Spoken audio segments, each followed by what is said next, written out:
Karen's laugh echoed down the cul-de-sac, a grating cackle that could curdle milk. She stood on my lawn, paint roller in hand, smug as a cat with a stolen fish, splattering my house with a shade of pink so violet looked like Pepto-Bismol had a midlife crisis. I'd only been in the neighborhood 3 weeks, a new face in the sterile perfection of Willow Creek Estates, where every lawn was manicured and every mailbox gleamed. But Karen, the self-appointed queen of the Homeowners Association, had already decided I was beneath her. My modest ranch-style home, with its slightly weathered shutters, was an affront to her vision of suburban utopia. She'd sent me 3 violation notices in my first week for my grass being too tall, my car parked improperly, and my mailbox being insufficiently aligned. I ignored them, thinking she'd tire herself out. Big mistake. That evening, I came home from work to find her defacing my house.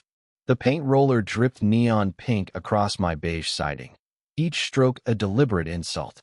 2 neighbors, Maria and Tom, stood nearby, shouting at her to stop. Karen didn't even flinch.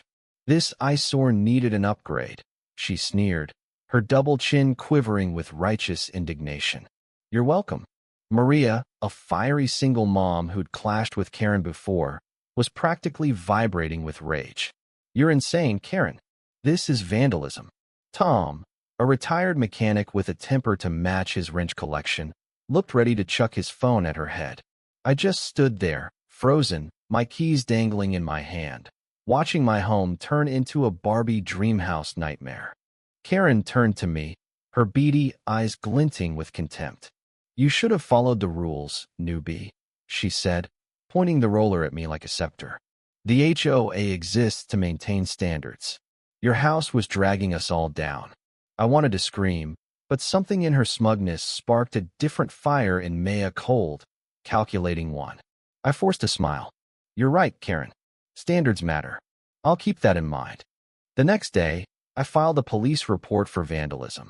Karen laughed it off, claiming her HOA authority gave her discretion to improve properties. The cops, uninterested in suburban drama, called it a civil matter and left. Maria and Tom rallied behind me, spreading the word about Karen's stunt. Whispers of her tyranny fining people for minor infractions, bullying families into compliance began to surface. The neighborhood was a powder keg, and Karen had just lit the fuse. I wasn't one for revenge, but I'm no pushover either. I'd moved to Willow Creek to start fresh after a brutal divorce, hoping for peace. Karen had made that impossible, so I decided to play her game. The HOA board election was in 2 weeks, and the president's seat Karen's throne was up for grabs.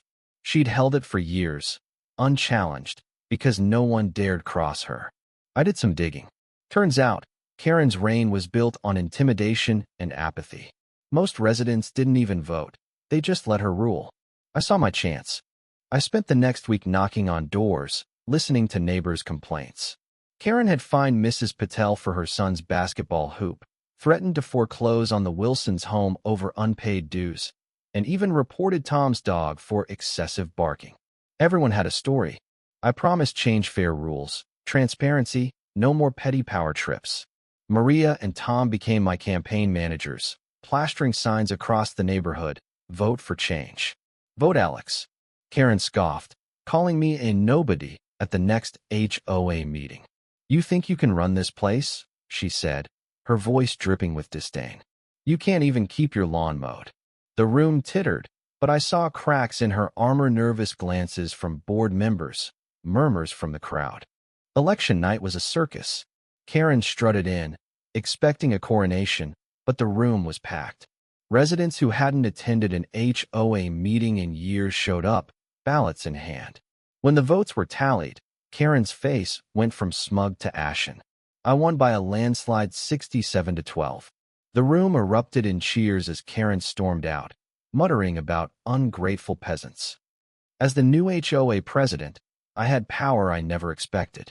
My first act was to audit the HOA's records. What I found was a goldmine of Karen's misdeeds, inflated fines deposited into a mysterious account, forged signatures on violation notices, even a secret deal with a landscaping company that overcharged residents for approved services. I presented the evidence at the next meeting, projecting bank statements on the community center's screen. Gasps filled the room. Karen, who'd shown up to heckle, went silent, her face the color of her beloved pink paint. I didn't stop there. I proposed new bylaws, no fines without a vote, no unilateral improvements, and term limits for board members. The crowd roared approval. Karen tried to interrupt, claiming I was destroying the neighborhood's value, but no one listened. Her reign was over. Then came the kicker. I filed a civil suit against Karen for the vandalism, backed by Maria's video evidence and Tom's testimony. The judge didn't take kindly to her HOA authority defense.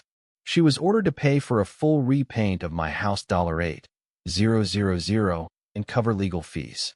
When she tried to dodge the bill, I used my new HOA powers to place a lien on her property. The irony wasn't lost on her neighbors, who now called her Pink Karen behind her back. Months later, Karen's house went up for sale. She couldn't afford the fines and legal battles piling up from other neighbors who'd followed my lead. As she packed her moving van, I stood on my freshly repainted porch, sipping coffee. Maria waved from her yard, and Tom gave me a thumbs up. Karen glared at me one last time, her face a mix of fury and defeat. I raised my mug in a mock toast. Standards matter, Karen, I called out. She didn't respond. Willow Creek wasn't perfect after that, but it was better. We planted a community garden, loosened the rules on approved paint colors, and held barbecues instead of stuffy HOA meetings. I learned that power, wielded right, could fix more than just a bad paint job. It could rebuild a community. As for Karen, she moved to another suburb, probably terrorizing a new HOA, but here, we were free. The end.